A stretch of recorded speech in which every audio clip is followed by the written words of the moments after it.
Alhamdulillahirabbil alamin. Allahumma shalli ala sayyidina Muhammad wa ala ali sayyidina Muhammad.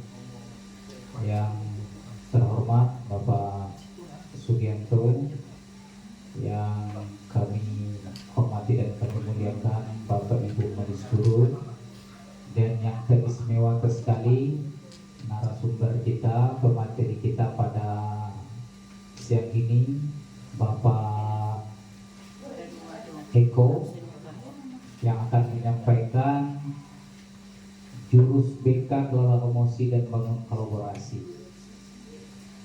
Bersyukur kita kepada Allah Subhanahu wa taala atas segala limpah rahmat dan karunia kepada kita. Salawat dan salam kepada junjungan kita Nabi Muhammad sallallahu alaihi wasallam. Allahumma shalli ala sayyidina Muhammad wa ala ali sayyidina Muhammad.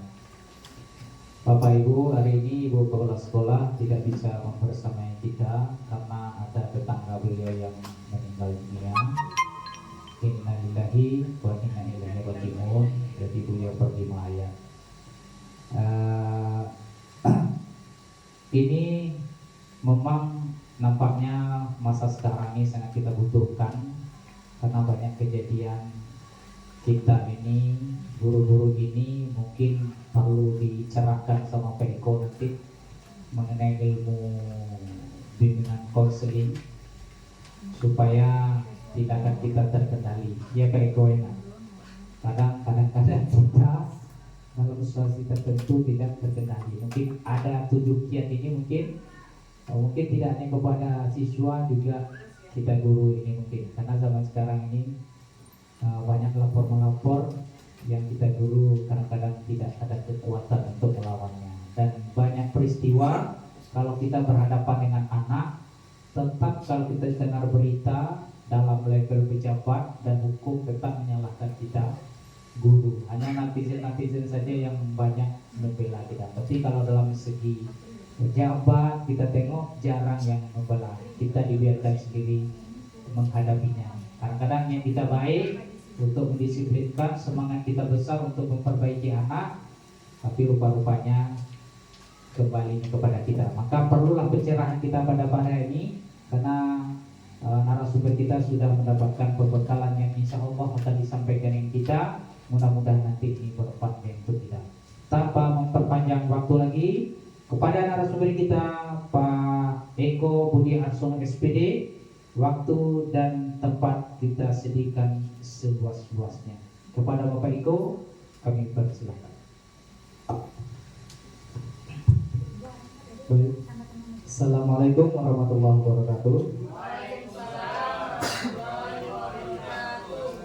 Izin Bapak Ibu, saya meminta waktunya sampai pukul 15.30 nanti insya Allah, jika tidak ada halangan, untuk sama-sama berbagi praktik baik tentang apa yang sudah kami dapatkan di Batam beberapa waktu yang lalu. Dan ini memang suatu kewajiban Bapak Ibu, bukan berarti saya di depan ini sudah lebih banyak ilmunya, tidak, tapi ini hanya untuk berbagi biar kita sama-sama minimal kita mengenal dan mengetahui. Yang hari ini akan saya sampaikan adalah sebenarnya judul besarnya itu 7 jurus guru BK hebat. Namun untuk penyampaian satu hari ini tidak akan cukup, Bu. Kami kemarin saja 5 hari itu rasanya belum cukup. Jadi untuk kesempatan ini saya akan menyampaikan 2 jurus saja Bapak Ibu. Yang pertama itu tentang kelola emosi. Mengelola emosi kita sebagai guru biar kita tak emosi sama anak murid kita tuh bagaimana. Kemudian membangun kolaborasi. Seperti yang Pak James bilang tadi, wah ini kami jadi guru BK semua ini. Enggak kok. Jadi kita kolaborasi. Memang di kurikulum mendalam ini tuntutan untuk guru BK semakin besar, dan semakin besar juga diminta untuk berkolaborasi dengan guru-guru mata pelajaran lain. Untuk itu mari kita mulai. Yang pertama saya akan menyampaikan pertama tentang mengelola emosi dulu Bapak Ibu. Untuk itu saya akan memberikan kepada Bapak Ibu masing-masing kertas buram. Sebenarnya lebih enak pakai kertas HPS, cuman lebih hemat pakai kertas buram sepertinya Bu. Mohon maaf ya Bu ya. Kami akan membagikan masing-masing satu kertas kepada Bapak Ibu. Mengantri boleh mungkin ke sebelah.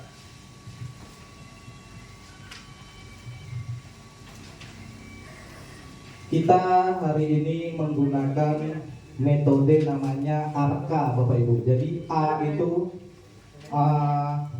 aktivitas, R refleksi, K itu konsepnya nanti, baru A yang terakhir ARKA itu adalah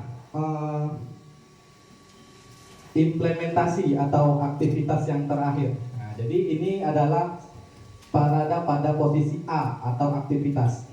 Yang ingin saya sampaikan pada Bapak Ibu, mohon maaf ya Bapak Ibu, mungkin kita akan banyak sedikitnya ada berdiri, ada duduk. Nah, kami mohon izin kepada Bapak Ibu untuk dapat sama-sama untuk mengikuti.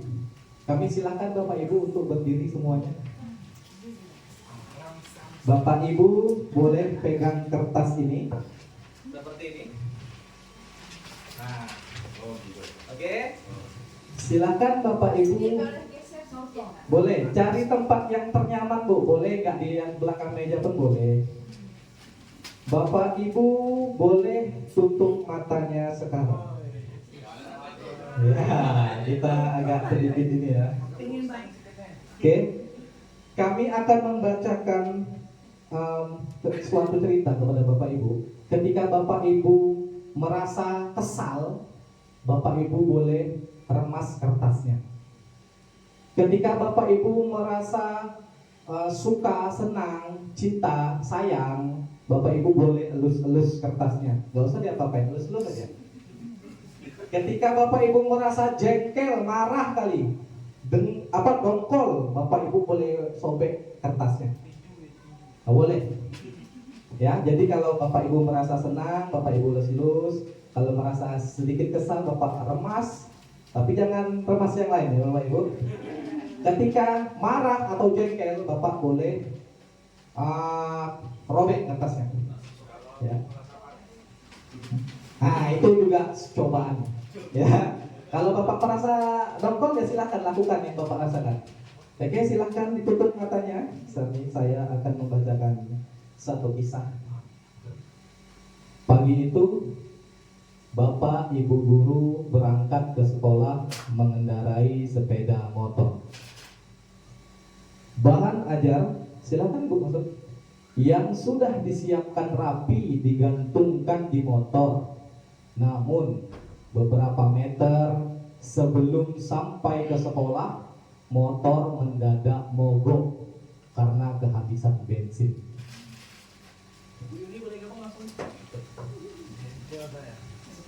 Silakan yang baru hadir. Ini untuk Bu Lilian. Yang baru hadir boleh nanti kalau merasa kesal diremes kertasnya ya. Kalau lebih kesal lagi boleh dikoyak. Tapi kalau biasa aja boleh dilus-lus. Oke, tadi sudah berangkat pakai motor, mogok dan kehabisan bensin.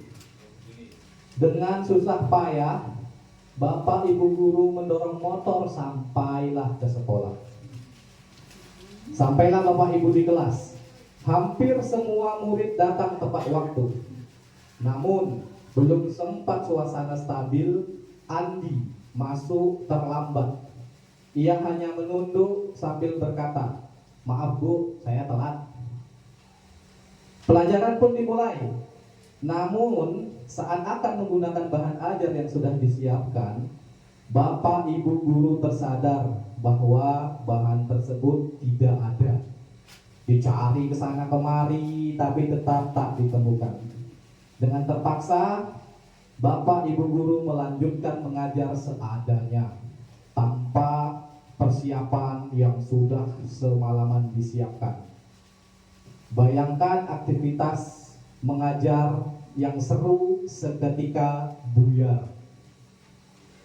Di tengah pelajaran, saat Bapak Ibu mengajar, Andi yang tadi terlambat terlihat tidak memberikan perhatian. Dia menunduk di bangkunya. Saat dekati, ternyata Andi sedang terlelap ketiduran. Tak lama kemudian, ada seorang bapak-bapak mengetuk pintu kelas. Bapak ibu membuka pintu dan menghampirinya. Bapak itu berkata, "Maaf, saya pamannya Andi. Sebetulnya Andi sudah sejak hari Jumat sore sampai hari ini udah 3 hari di rumah sakit karena nunggu ayahnya yang sedang sakit. Bahkan dia tak ada tidur tuh, Bapak. Terus kami tadi bilang tak usah sekolah aja, tapi dia memaksa untuk tetap sekolah karena dia selalu ingin sekolah dan tidak ingin ketinggalan pelajaran. Sekarang saya izin ya Pak, Bu, mau menjemput Andi karena ayahnya sedang darurat dan masuk ruang ICU." Paman Andi juga mengeluarkan sebuah bungkusan dari tasnya. "Oh ya, Pak, Bu, ini tadi di jalan saya menemukan bungkusan. Saya tadi cek isinya buku dan ada nama sekolah ini, jadi saya bawa. Siapa tahu ibu guru bisa mengembalikan kepada pemiliknya." Saat bapak ibu melihatnya, ternyata itu adalah bahan ajar yang tadi bapak ibu cari-cari. Andi dan pamannya pun berpamitan. Kemudian bapak ibu kembali ke kelas dengan bahan ajar yang kembali di tangan, dan bapak ibu melanjutkan pelajaran dengan semangat menggunakan bahan yang telah disiapkan. Pelajaran pun berjalan dengan penuh kegembiraan. Silakan dibuka matanya bapak ibu. Silakan duduk. Nah, bagaimana kondisi kertasnya bapak ibu? Ya, apa ya? Ini nanti kita akan dibagi menjadi beberapa ini ya, beberapa kelompok. Ada yang kertasnya masih mulus tanpa celah sedikit pun. Oke, ada 1, 2, 3, 4. Ada yang kertasnya sudah ronyok-ronyok. Ada Bu Ika, Bu Yuni, ada juga Bu Fitri ronyok sedikit. Ada yang sampai sobek-sobek, hancur, berkeping-keping. Tak ada, berarti emosi bapak ibu ini masih tergolong yang bisa dikendalikan ya. Kami mau mohon pendapatnya untuk yang kertasnya tidak ada rusak sama sekali. Pak Isman nih, iya Pak Isman. Apakah menurut Pak Isman, kenapa kok kertasnya sampai sekarang ini masih tanpa celah, masih belum ada di ronyok-ronyok, padahal tadi rasanya seperti menggemaskan? Baik, jadi memang awal dari cerita itu memang kesannya pasti kesal, tapi mungkin baliknya ke pengalaman pribadi masing-masing. Kadang kalau masih anak terlambat itu mungkin hal yang masih lumrah. Kemudian kalau seandainya habis minyak, bahan aja tinggal, mungkin itu sudah sering saya alami. Jadi saya ngadepinnya biasa aja gitu kan. Dan kita nggak pernah tahu ternyata anak yang terlambat itu juga ada faktor X-nya, dia tidur dalam kelas juga ada faktor X-nya. Kemudian kita memang nggak bisa langsung menjudge dia nggak peduli dengan pelajaran. Mungkin itu aja, makanya saya pun menanggapinya awalnya pasti sedikit banyak pasti kesel gitu. Kita lagi mungkin karena udah biasa dorong motor kali ya, jadi nggak ada rasa keselnya lagi gitu. Tapi memang lumrah kalau seandainya kita udah mempersiapkan bahan yang akan kita ajarkan untuk besoknya, kemudian di perjalanan menghadapi situasi yang seperti itu memang manusiawi pasti kita kesel, marah, tambah lagi anak buat masalah seperti itu. Pasti siapapun kalau memang nggak pernah ngadapin pasti terbawa emosi gitu ya. Maka itu saya karena udah pernah ngalamin, jadi ya seperti adanya tos saya gitu. Mungkin itu aja Beko. Terima kasih luar biasa Pak Isman, berikan tepuk tangan. Memang guru berpengalaman nih lain ya, sudah pengalaman yang berbicara. Kami mohon satu lagi kesediaannya Bapak Ibu yang kertasnya ronyok siapa ya? Wika lah, boleh Wika. Menurut Wika bagaimana nih Wika? Baik Bapak, terima kasih. Mungkin ini lebih ke marah ke dirinya sendiri ya Pak. Biasanya saya itu tipikal orang yang tidak pernah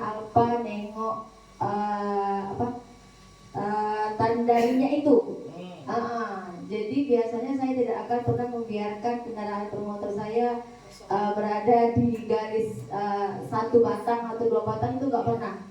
Jadi itu kayaknya lebih di diri sendiri aja. Kalau untuk ke anak-anaknya sih biasanya saya jarang sekali ya Pak marah ke anak-anak itu kalau udah lambat. Bahkan biasanya kalau ada yang nelfon tuh jam 9, nggak apa-apa datang aja, yang penting kan kakak sekolah, abang ke sekolah gitu. Jadi lebih ke diri sendiri aja sih Pak. Karena kok bisa gitu, lebih kayak gitu aja sih Pak. Terima kasih. Terima kasih Bu Ika. Bahkan marahnya ini bukan marah ke murid ya ternyata, marah ke diri sendiri. Luar biasa guru SMP 11 Tanjung Pinang ini. Bisa berarti sudah mateng, sudah ngelotok bahasa Jawanya dalam mengelola emosi menghadapi anak-anak kita yang luar biasa ini. Ngelotok bahasa Jawa ya. Bahkan tadi seandainya ada yang marah karena muridnya, kami akan bertanya untuk selanjutnya nih. Jika kertas tersebut adalah murid kita, apakah kita merasa menyesal dan apa yang harus kita lakukan? Nah ini seandainya ini kertas ini diibaratkan murid kita loh Ibu. Ketika terjadi sesuatu yang tidak mengenakan seperti tadi, ada baiknya nanti akan kami jelaskan juga di slide selanjutnya bagaimana cara kita bersikap ketika murid kita bersikap yang membuat kita marah atau emosi. Betul tadi, salah satunya adalah jangan langsung menjudge, jangan langsung marah. Kita tahan dulu, nanti ada caranya. Kita tahan dulu, minimal kita tanya dulu sebelum kita mau marah. Minimal kita tanya alasannya apa, misalnya kayak terlambat tadi. Kenapa terlambat? Pasti ada banyak alasan. Kita kan tahu kalau murid bohong sama tidak. Itu kan Bapak Ibu sudah berpengalaman lah menjadi guru bertahun-tahun. Minimal itu. Untuk selanjutnya nanti akan kami jelaskan. Nah, hari ini kita belajar yang namanya emosi. Emosi itu yang terkenal itu ada suatu organisasi namanya CASEL, Collaborative for Academic, Social, and Emotional Learning. Memang organisasi ini dia fokusnya untuk mempelajari sosial emosi. Jadi untuk pembelajaran sosial emosi itu ada 5 yang penting yang harus kita kuasai. Itu nanti akan kami jelaskan ini dia. Yang pertama itu ada yang namanya self-awareness atau menyadari diri.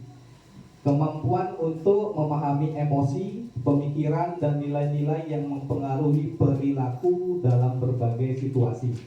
Jadi kita harus memahami diri kita sendiri sebelum kita bisa memahami anak murid kita. Nah, jadi kita harus tuntas dulu sama diri kita, baru kita bisa atau mampu untuk memahami siswa kita. Yang kedua itu ada namanya ya self management atau mengelola diri, yaitu kemampuan untuk mengatur emosi, pemikiran, dan perilaku secara efektif pada situasi yang berbeda. Selanjutnya ada mengambil keputusan yang bertanggung jawab.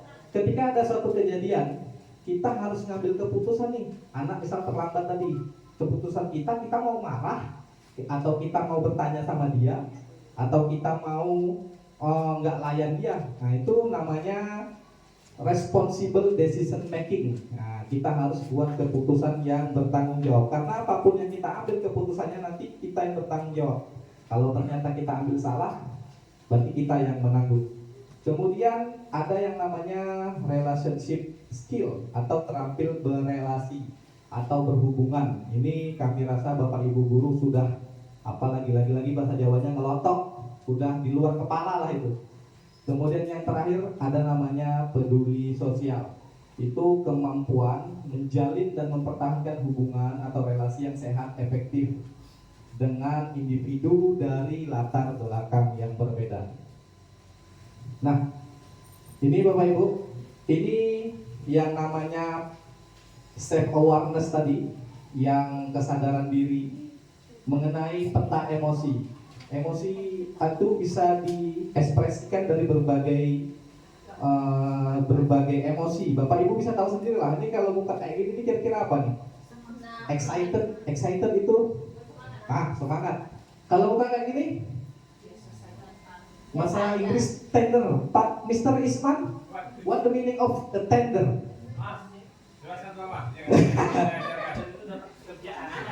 Kira-kira tender itu bingung. Ya, bingung. Tender proyek ya, betul juga. Kemudian ada scare, takut, ada angry bird, marah, ya kan? Kemudian ada sad, sedih, happy. Nah, ini adalah ekspresi-ekspresi yang bisa kita tampilkan dari diri kita. Ini nggak perlu lah, Ibu. Ini dia. Mungkin yang perlu sedikit saya sampaikan. Jadi ternyata emosi itu, orang bilang kan yang mengendalikan emosi itu hati ya. Ternyata tidak, Bapak Ibu. Emosi itu yang mengendalikan otak. Ada otak namanya neocortex. Yang mengendalikan emosi itu ada tiga bagian. Ada neocortex, limbik, dan reptil. Neocortex ini orang yang ketika emosi pikirannya logis. Kayak tadi, anak tiba-tiba terlambat, kemudian dia tidak marah, dia tanya dulu. Nah, itu yang beraksi itu otak ini lebih dominan di dirinya.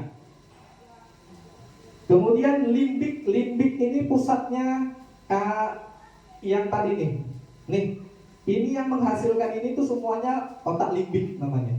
Dia bisa sedih, dia bisa marah, dia bisa takut, tapi ini hanya sebatas pengekspresian diri, tidak melakukan aksi. Nah, itu di otak limbik. Nah, yang berbahaya tuh ini, yang terakhir nih, otak reptil. Ini yang action.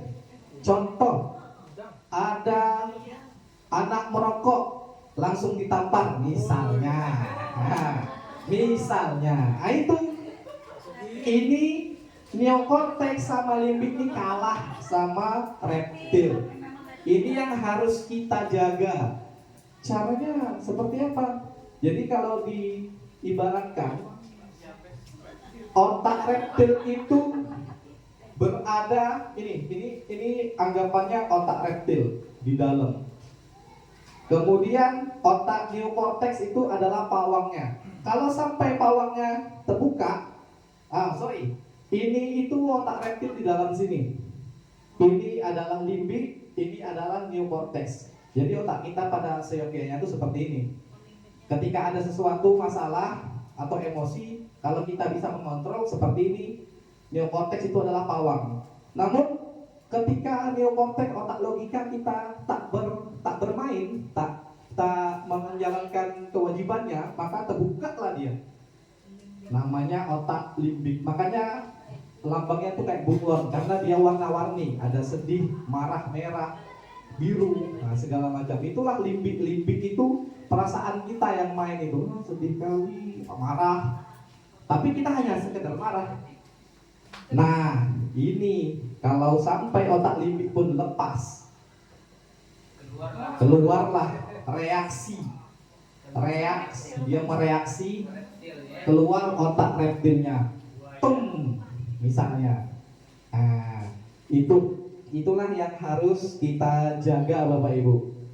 Jadi kalau kita bisa mengendalikan neokortex dan limbik tadi, jangan sampai ini reptil lepas, kita bisa kandang, insya Allah kita tidak akan sampai melakukan emosi atau melakukan perbuatan yang meledak-ledak. Nih Bapak Ibu, kita kasih contoh yang reptil ketemu reptil, sama-sama tidak bisa mengendalikan reptilnya, sama-sama tidak bisa mengendalikan otaknya. Keluarlah reptil melawan reptil.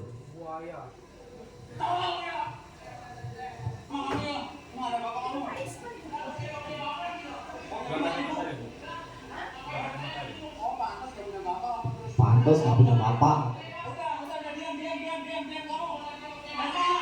Pukul meja.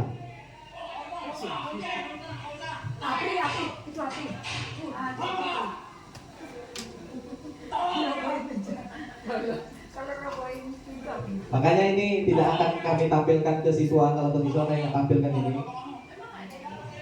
Ya, ini kejadian sebenarnya Bapak Ibu yang sempat divideokan. Kalau di SMA itu anak-anak banyak yang bawa HP. Jadi sama-sama reptilnya keluar. Bapak ini tidak bisa mengurung reptilnya. Anak itu pun sama. Bapak ini bilang, dasar kamu gak punya bapak. Nah, anak emosilah dibilang tak punya bapak. Nah, sama ibaratnya begitu ya. Saya memposisikan sebagai siswa saya buat emosi ini. Ya, jadi kalau semoga kita bisa, Pak ya. Ketika anak emosi, kita jangan terpancing emosi juga. Minimal nanti ada caranya. Apa yang harus kita lakukan ketika kita dibuat emosi oleh seorang. Oke, kita kembali ke slide. Nah, kalau ini satu itu dia menggunakan otak neokorteksnya. Yang satu lagi adiknya itu biasa dia belum bisa mengendalikan emosinya. Contohnya seperti ini.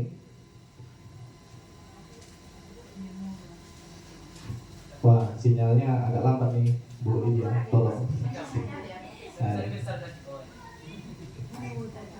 Adiknya marah, mau ngamuk.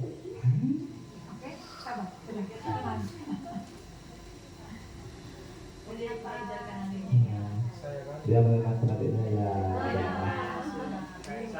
Ya kayak Pak Sugi lah kalau lagi marah sama anak kan dipecahkan pula tuh pot bunga di depan tuh lah seperti itu lah. Tarik nafas dulu. Nah inilah kira-kira ketika otak yang bekerja adalah new cortex.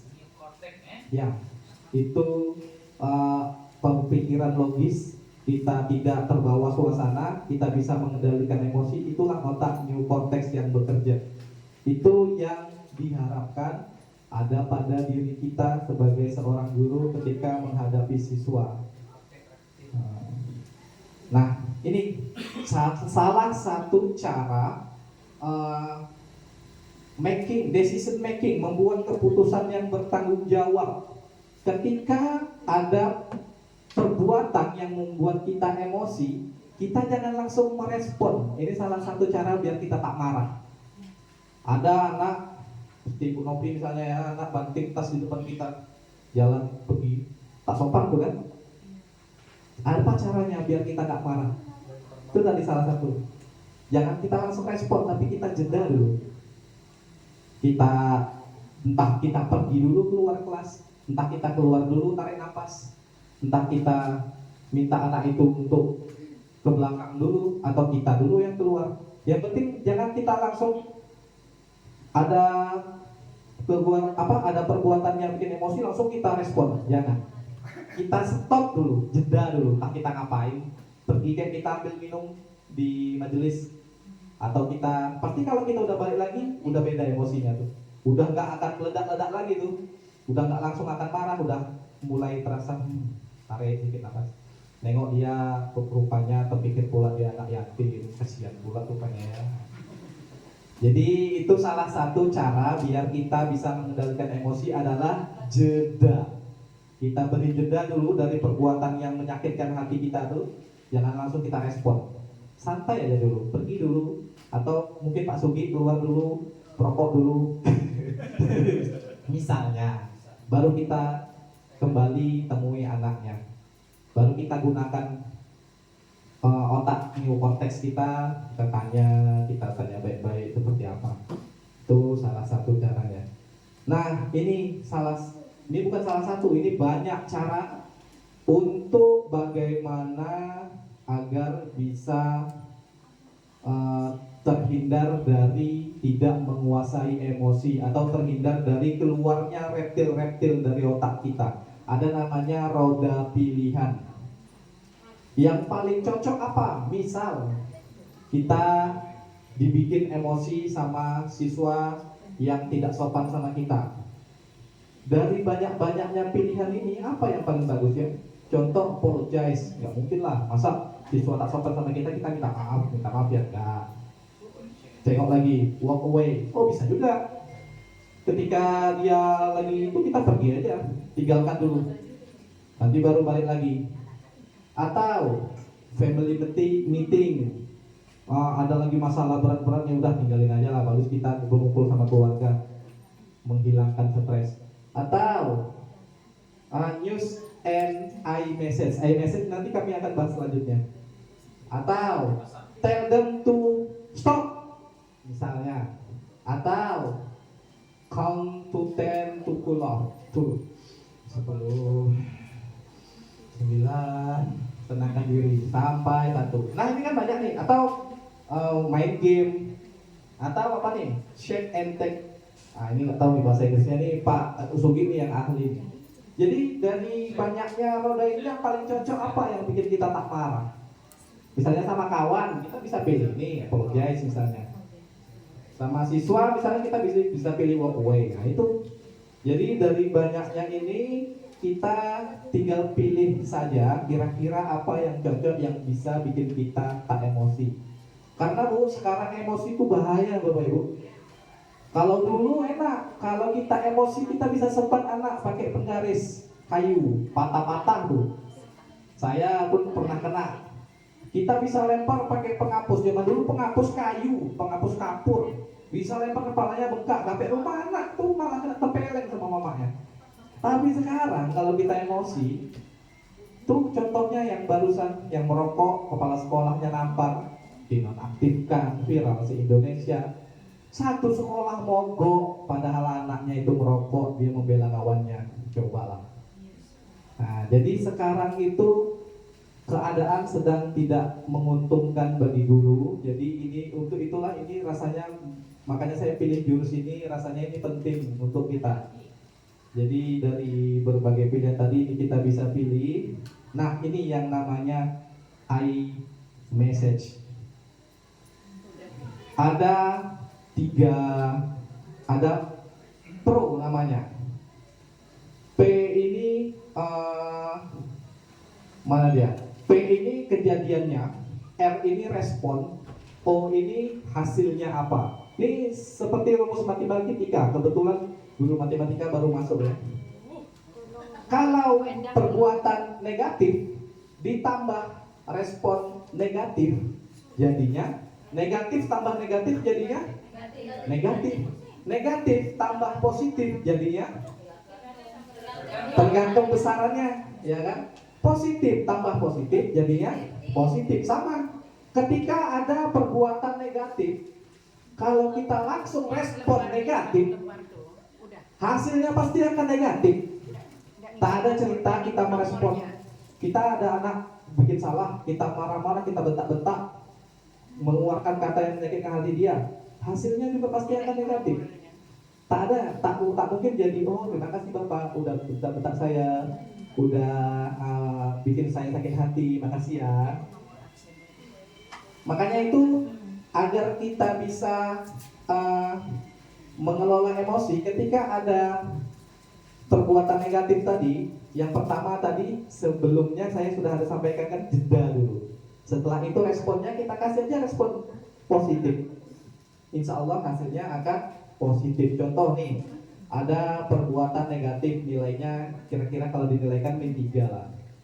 Kita responnya positif. Positif kita 5 nilainya. Hasilnya berapa? Plus min 3 ditambah 5. 2 ini kan positif. Nah, itu contohnya. Jadi apapun perbuatan siswa yang negatif kepada kita, kalau kita responnya bisa positif, maka insya Allah akan aman. Ini contoh, anak bikin negatif, kita responnya negatif kayak tadi tuh, yang anak dibilang dasar anak yatim untuk meja, itu kan responnya negatif, hasilnya juga negatif. Nah seperti itu, inilah namanya rumus iMessage. Nah ini Bapak Ibu, ini boleh lah ya dua-dua, kan yang dekat-dekat aja. Jadi ini kita telah masuk kepada bagian aplikasi. Aktivitas, R refleksi, K tadi konsep sudah saya sampaikan. Terakhir nih sebelum kita masuk ke materi selanjutnya akan ada namanya aplikasi. Boleh Bapak Ibu berdua-dua yang dekat-dekat. Ini kalau anak-anak mungkin kami suruh bikin ini, tapi kalau kita nggak usah lah, mengingat juga waktu. Maka yang pertama, mempraktekkan contoh menghindari emosi dengan roda pilihan. Saya minta contoh saja. Contohnya gini, ini kan roda pilihan nih. Ada kejadiannya apa, kita pilihnya apa. Saya minta nanti satu aja. Kemudian yang satu lagi, membuat contoh mempraktekkan iMessage tadi. Ada kejadian negatif, kita responnya positif atau negatif, hasilnya apa. Saya minta contoh itu. Bisa ya Bapak Ibu? Satu aja lah saya minta. Mungkin tadi kayaknya Bu Yuni sangat memperhatikan. Bu Yuni, Prayuni. Kami minta contoh satu Bu, mengenai ini Bu, roda pilihan. Ibu bikin satu contoh, ada anak yang ngapain misalnya, bikin kita emosi, kita pilih apa? Biar emosi kita terjaga. Contoh satu aja Bu, coba Bu, boleh Bu.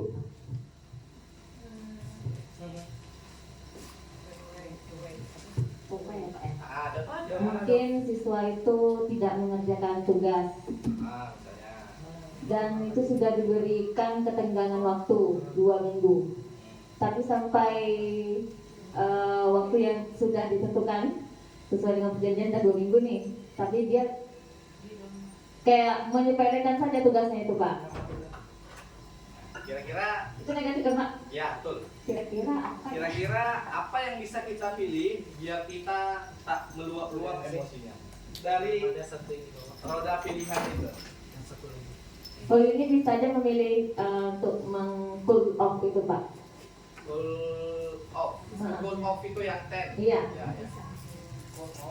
Oh berarti itu untuk menenangkan diri sendiri Bu ya? Iya menenangkan diri sendiri, mungkin dikasih tugas tambahan, misal PR itu dibuat seperti video dalam bentuk lain, tapi tetap sama gitu tujuannya. Mungkin seperti itu bisa Pak ya. Oke. Terima kasih.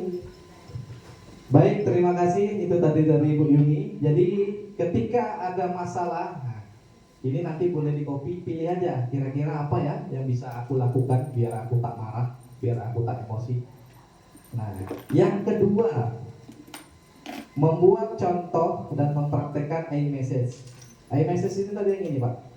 Nah, karena apapun kejadiannya, kalau kita respon positif hasilnya positif, kalau kita respon negatif hasilnya negatif. Ini karena matematika, kami mintalah kepada Pak James nih, bolehlah berikan contoh. Kalau ada kejadian kita respon negatif, seperti apa hasilnya jadinya, kalau kita respon positif seperti apa. Contoh saja Pak.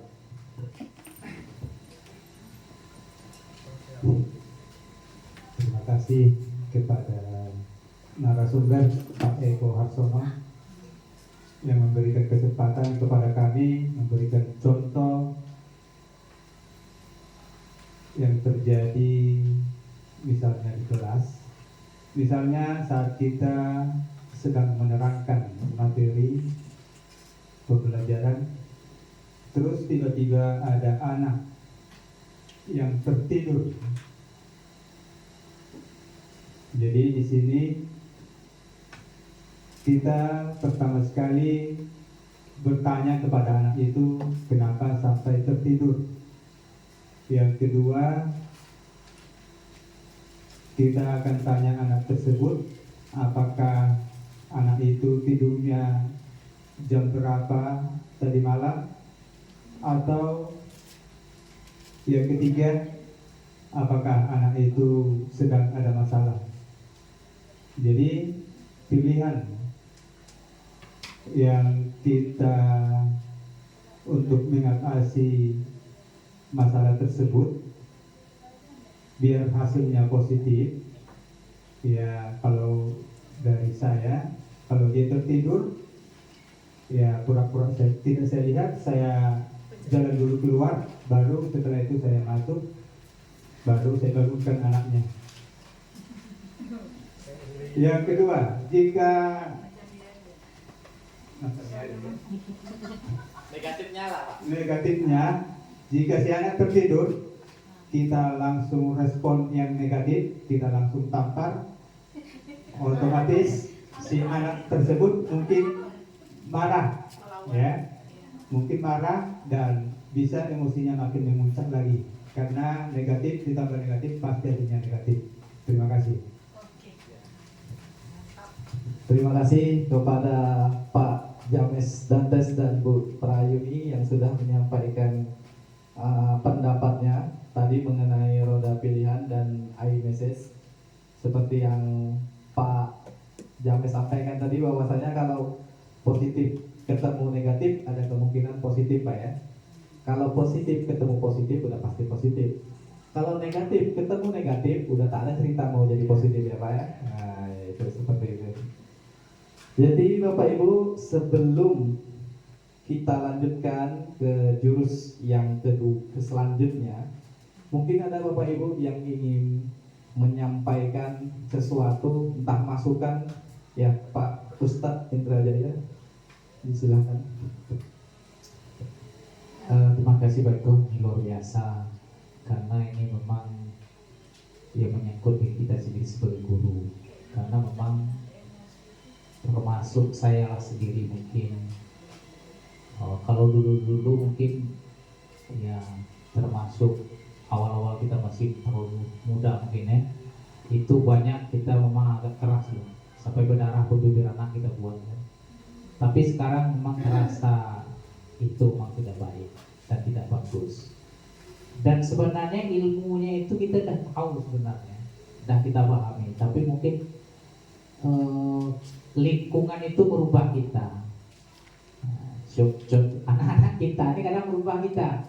Kalau kita di sini guru lembut, kadang-kadang kita di sini ikut jadi kasar juga jadinya. Karena kita nampaknya lembut-lembut tak bisa, atau memang kita ada sesuatu yang kita perbaiki.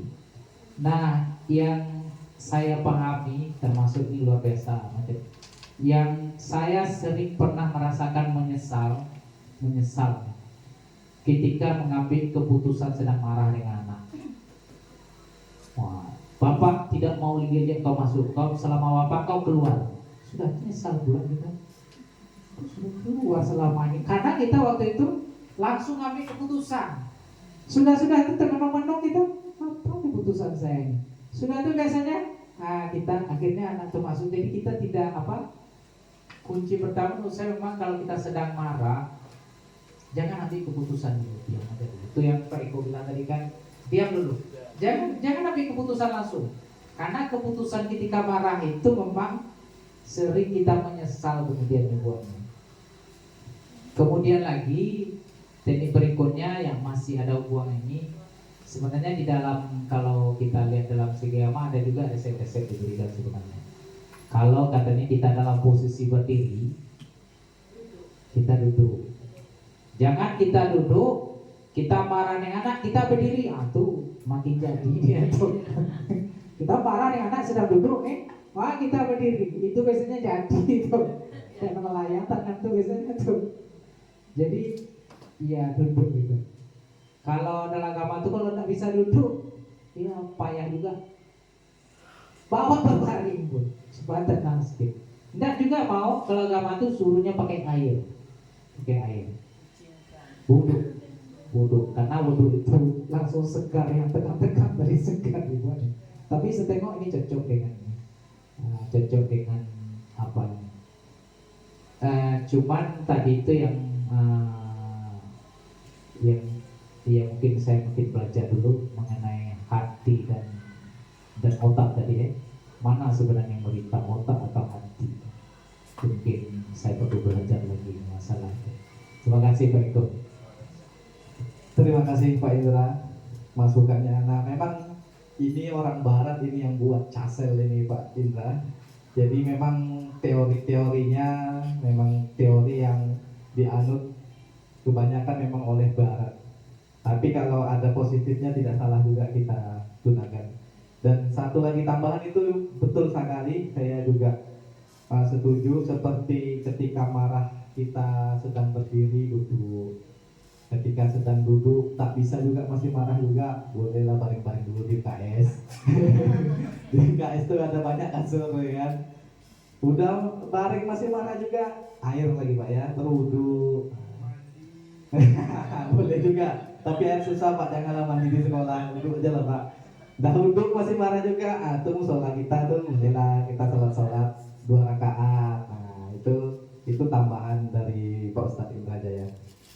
Baik Bapak Ibu, boleh kita lanjutkan Bu ya ke jurus yang kedua. Dan ini kami rasa dan kami yakini Bapak Ibu ini sudah sangat-sangat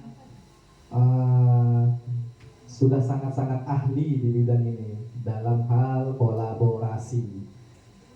Jadi sebenarnya kita ada aktivitas, cuman mengingat waktu, seandainya nanti waktu kita masih tersisa, kita akan lakukan aktivitas ini setelah mungkin konsepnya kami sampaikan. Boleh ya Bapak Ibu ya? Nah ini dia. Jadi dalam kolaborasi antara guru BK dan guru kelas itu seperti inilah kira-kira Bu. Peran utama guru kelas itu adalah pembelajaran ya, yang mendidik melalui mata pelajaran dan pembentukan karakter murid.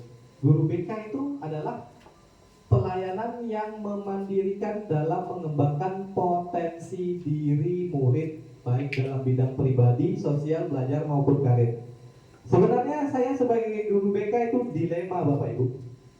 Selama kuliah kami itu ada hal yang haram kami lakukan. Bahkan setelah tamat kuliah juga disampaikan oleh senior-senior dan pembimbing serta dosen BK. Yang pertama itu guru BK tidak boleh terlibat dalam pendisiplinan siswa. Di guru BK haram menghukum siswa.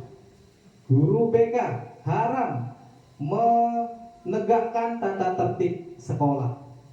Sebenarnya konsepnya seperti itu, karena tugas guru BK itu membantu melayani siswa dalam memandirikan siswa, mengembangkan potensinya kalau ada masalah pribadi, sosial, belajar maupun karirnya. Namun di lapangan itu sangat sulit untuk dihindari karena di SMP 11 saja lah Bapak Ibu ya, ketika ada pelanggaran entah disiplin atau lain sebagainya, tentu guru BK mau tak mau harus ikut andil dalam melaksanakan itu. Nah itulah mungkin saya coba belajar pelan-pelan untuk mengikuti yang seharusnya, walaupun melihat kondisi ketika memang dibutuhkan saya untuk menegakkan disiplin atau menghukum, yang mungkin akan saya lakukan dengan seala kadarnya. Tapi tidak bisa memang sampai yang pokoknya kalau Pak Eko tuh harus gini, ada Pak Eko harus semuanya sesuai dengan tata tertib sekolah. Mungkin seperti itu mungkin belum bisa. Memang saya masih keterbatasan saya itu Bapak Ibu. Kemudian yang kedua, kebutuhan kolaborasi itu adalah kalau guru kelas membantu dan memahami dan mengatasi masalah belajar. Sedangkan kalau guru BK tugasnya mengembangkan program BK dan intervensi melalui kolaborasi lintas peran di sekolah. Intervensi itu artinya sebelum kejadian saya sampaikan dulu, kayak sekarang di kelas kan saya masuk. Nah itulah tugasnya.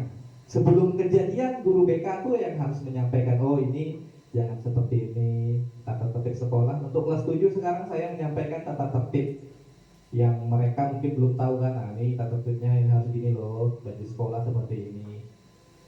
Nah tapi kalau mengatasinya itu harus berkolaborasi dengan guru lain, tidak hanya guru BK saja, karena memang bahkan guru BK tak ada tugasnya untuk menegakkan disiplin itu.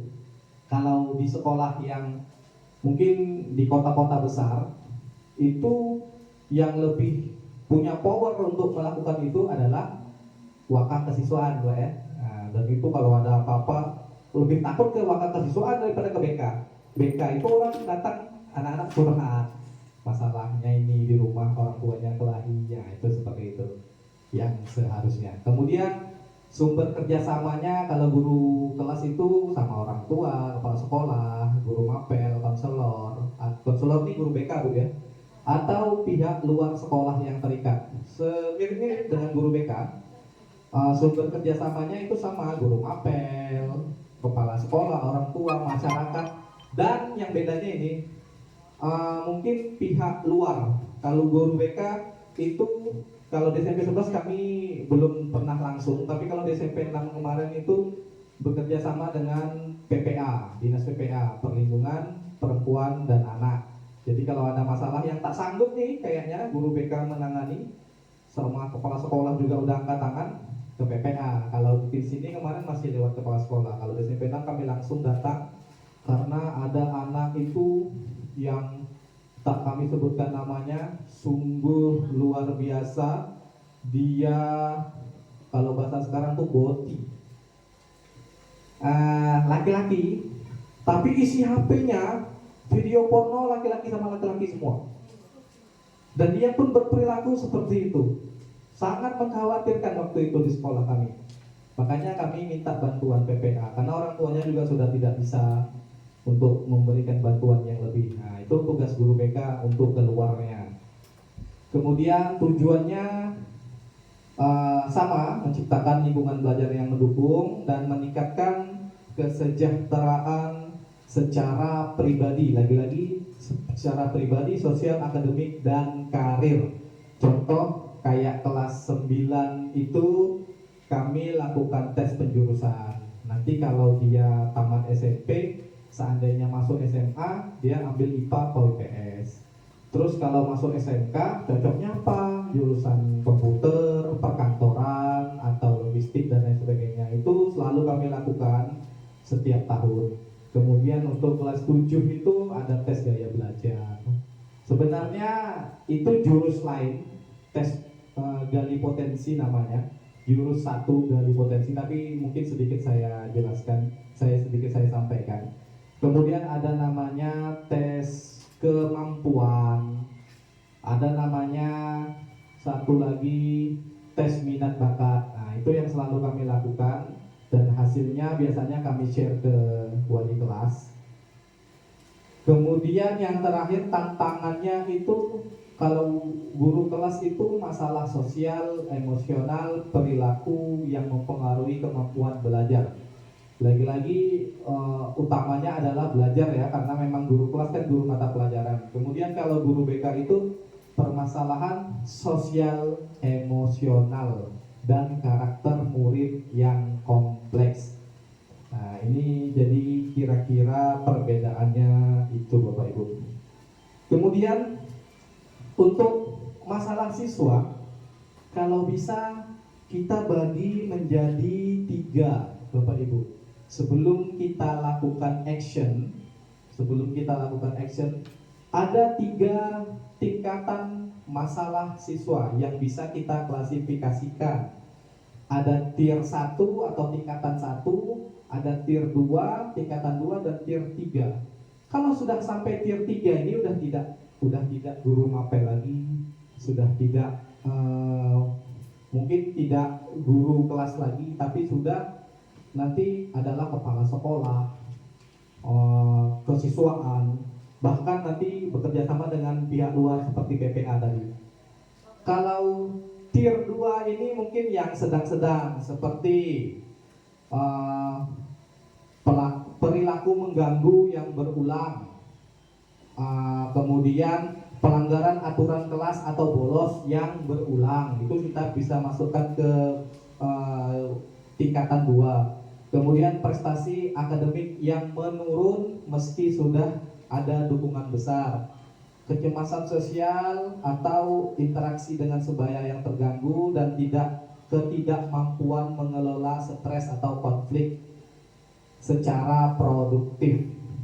Nah, ini boleh diatasi kerjasama antara wali kelas dan guru BK. Sampai situ saja. Mungkin kalau ada yang berulang-ulang tidak selesai juga boleh sampai ke kepala sekolah. Nah, namun ini tier 1 ini yang kecil-kecil ini, seperti kesulitan akademik ringan, ketidakteraturan perilaku ringan seperti gangguan kecil di kelas, kurang keterampilan sosial, ketidakhadiran, keterlambatan, dan lain sebagainya, ini seharusnya masih bisa dihadapi, dihandle oleh guru mata pelajaran masing-masing dan sampai paling tinggi itu ke wali kelas saja. Jadi seperti itulah kira-kira. Nah ini dia. Tier 1 tadi yang ringan, masalah murid, ini bisa wali kelas, guru kelas, paling tingginya itu BK. Udah sampai situ aja, gak usah kemana-mana.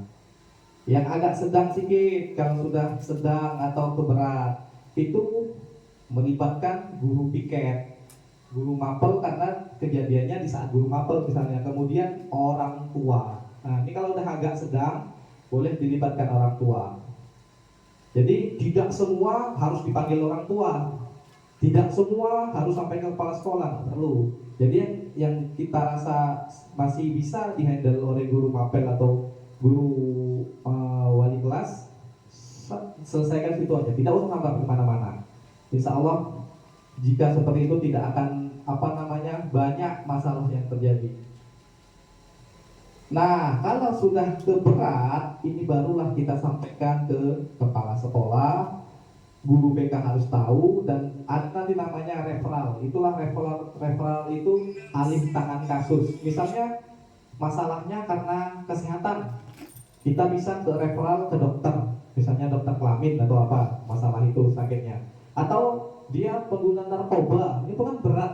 Kita bisa referral ke BNN untuk direhabilitasi. Misalnya masalahnya kayak yang tadi, bisa ke perlindungan anak, psikolog, dokter, dan lain sebagainya. Jadi kira-kira seperti itulah alur dalam pelaksanaan penyelesaian masalah siswa di sekolah. Nah, ini dia mekanisme dalam melakukan kolaborasi dalam penanganan masalah murid. Itu tidak salah saya, ada 6 step ya, betul. Ada 6 tahapan yang harus kita lakukan. Ketika ada masalah nih, tidak ujuk-ujuk langsung kita bawa ke kepala sekolah, kita langsung nih kasih hukuman, nggak langsung seperti itu. Tapi ada step-stepnya. Yang pertama itu identifikasi masalah dulu. Ada siswa melanggar, melakukan kesalahan, masalah diidentifikasikan dulu oleh guru atau oleh orang tua di rumah atau oleh staf melalui observasi menyeluruh, berkolaborasi dengan konselor sekolah. Konselor itu guru BK, bahasa lainnya guru BK konselor, Bu ya. Nah, jadi kita tengok dulu masalahnya, kita korek-korek dulu, kita kumpulkan dulu data awalnya. Ini sebenarnya masalahnya apa sih? Kok tiap hari terlambat? Kita panggil dulu anaknya, kita tanyai dulu, mungkin cek orang tuanya seperti apa. Oh, ternyata itu. Dapat kita datanya, baru kita lakukan. Jika itu masih berlanjut, maka kita lakukan yang namanya kedua, yaitu diskusi awal dalam konferensi kasus. Konferensi kasus ini sama kayak biasanya kami sering tuh bundo misalnya manggil orang tua, ada masalah anak, ada lagi saya ada misalnya ada masalah sama guru mata pelajaran lain, sama-sama berkumpul di satu tempat membahas anak itu. Nah, itu namanya konferensi kasus. Bersama guru BK bertemu untuk menganalisis data yang tadi kita temukan. Anak ini sering terlambat tiap hari ini masuk ke tier 1, 2, atau 3 nih ya. Oh, ternyata tier 2 nih, karena masalahnya agak sedang. Setelah itu baru kita menerapkan tujuan dan strategi intervensi. Lagi-lagi intervensi ya Bapak Ibu, berdasarkan tingkatan, mengidentifikasi skala masalahnya dan mengkategorikan termasuk ke tier mana. Dan strategi intervensinya apa? Apa nih yang mau kita lakukan sama anak ini? Anak ini terlambat aja terus, kerjanya setiap hari, tak pernah ikut sholat duha misalnya. Intervensi kita apa? Kalau saya biasanya saya panggil, saya sampaikan dari hati ke hati dan lain sebagainya. Itu kan banyak tuh caranya. Nah itu kita sama-sama tuh menetapkan apa ya intervensinya untuk anak ini biar dia tak ulang lagi. Anak ini ada nih di kelas nih mental nih misalnya suka sama laki-laki tuh mainnya physical touch. Nah, zaman sekarang tuh ya. Apa nih kira-kira ya yang harus kita lakukan? Misalnya kira-kira seperti itulah Bapak Ibu ya. Nah, ini kalau yang idealnya, cuma di lapangan kan kita biasa kita sesuaikan lagi. Kemudian setelah itu baru kita implementasikan. Tadi kita udah konferensi kasus sama kawan, kita tanya apa ya kita lakukan. Oh, kita gini aja, kita datang ke rumahnya, nyetrum bentar saya. Kita home visit atau kita nanti panggil, kita kasih dia buku ini tentang bahaya physical touch dan lain sebagainya. Itulah kita implementasikan. Sudah implementasikan, kita akan kasih waktu berapa lama. Misalnya kita tengok ya Bapak Ibu sebulan ada perubahan tak?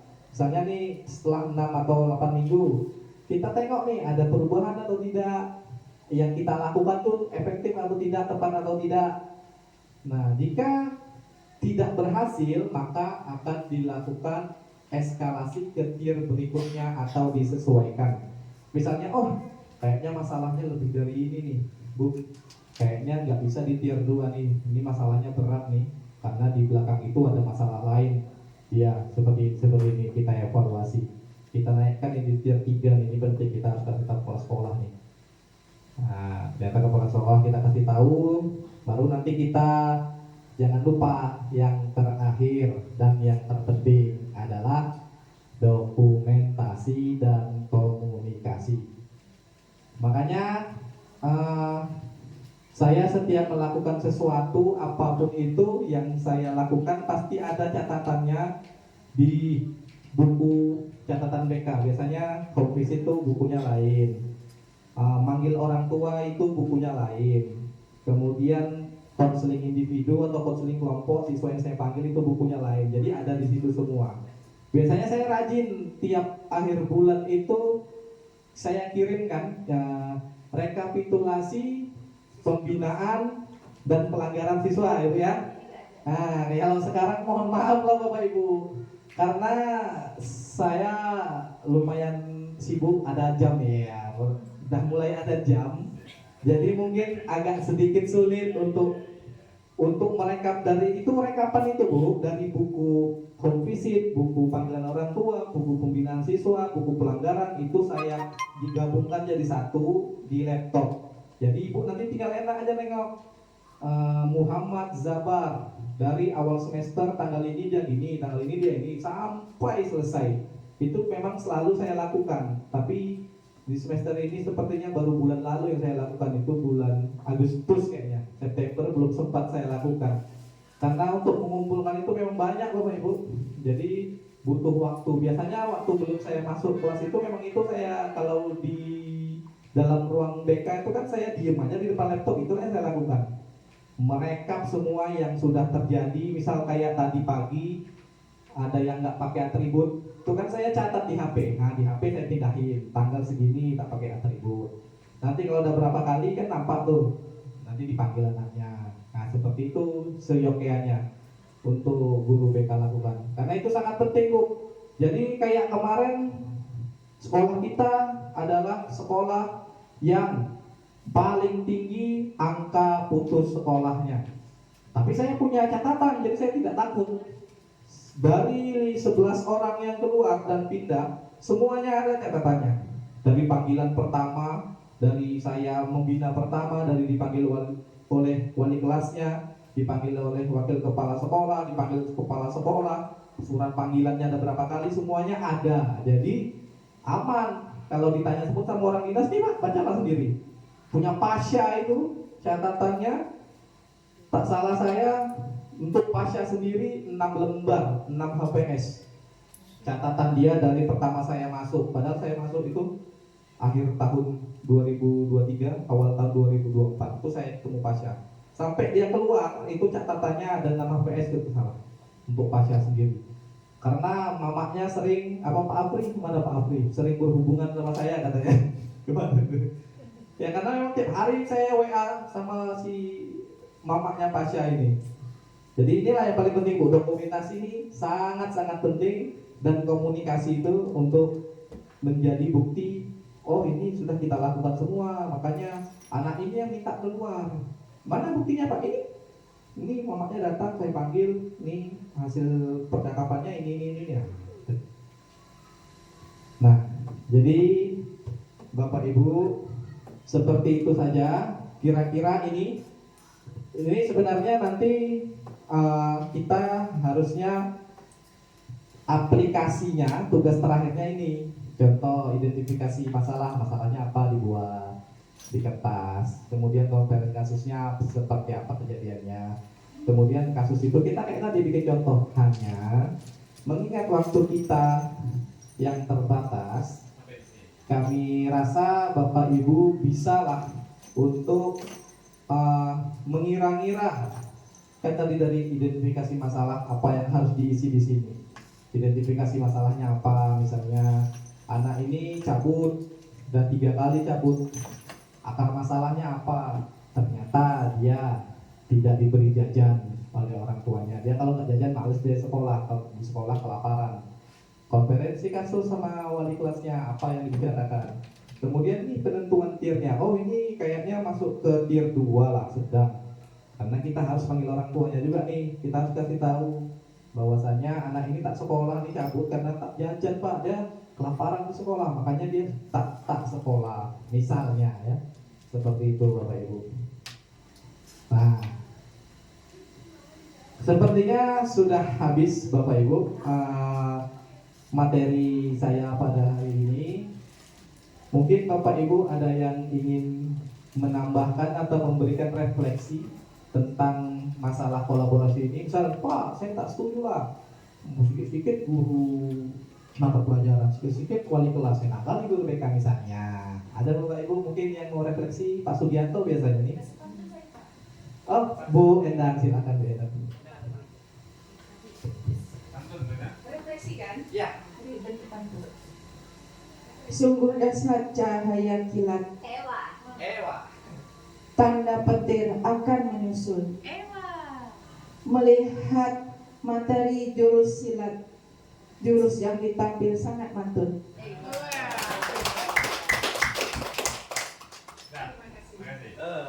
Refleksinya kan keren Bu. Apa gitu. Sangat mantul ya. Mungkin Pak Sugi bisa menambahkan refleksi. Balas pantun Mak. Kayak ketua bullying. Bismillahirrahmanirrahim.